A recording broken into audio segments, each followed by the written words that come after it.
ولی رحمانی مرحوم کا آسان ارتحال امت اسلامیہ کا بہت بڑا سانحہ و حادثہ ہے۔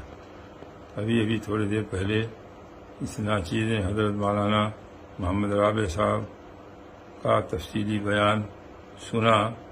ان کے تاثرات سن کر اور زیادہ ہمارے قلب و دماغ اور اعصاب پر اثر ہے۔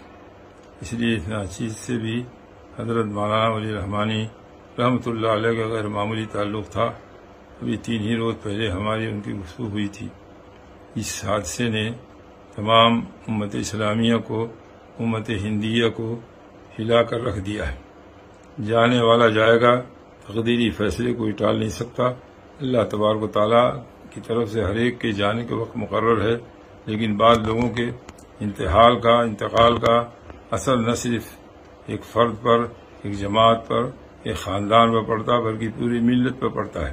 اس وقت ملت ہندیہ اور اسلامیہ کو بہت شدید ضرورت تھی حضرت مولانا رحمۃ اللہ علیہ کے وجود کی، ان کی آراء کی، ان کے مشوروں کی اور ان کی خدمات کی، لیکن اللہ تبارک و تعالیٰ کے غیبی نظام کے تحت یہ حادثہ پیش آیا۔ اس لیے ہم سب کو اب اللہ تعالیٰ کے فیصلے پر راضی رہنا ہے۔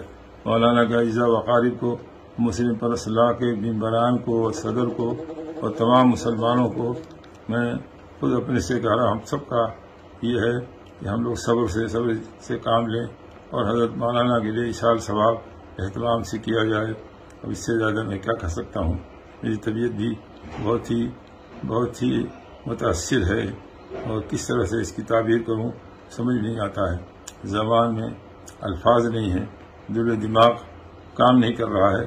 بس اسی پر میں تمام مسلمانوں سے، تمام ہندوستانی علماء مسلمانوں کی خدمت میں سلام مسنون کے بعد ابو ظبی سے تعزیت پیش کر رہا ہوں، اور اللہ تعالیٰ سے دعا ہے کہ اللہ تبارک و تعالیٰ کوئی ایسا بدل پیدا فرمائے، نعم البدل فرمائے، ما ذالک علی اللہ بعزیز، جو ملت اسلامی اور ہندیہ کی پوری خدمت کر سکے، اور اس ذمہ داری کو جو حضرت مولانا نے اٹھایا تھا اس کے اٹھانے والے متعدد افراد پیدا ہو جائیں۔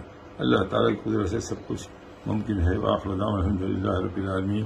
ڈاکٹر تقی الدین ندوی، معتمد تعلیم دارالندوۃ علماء، ابو ظبی سے یہ میں اپنے تاثرات بیان کرتا ہوں۔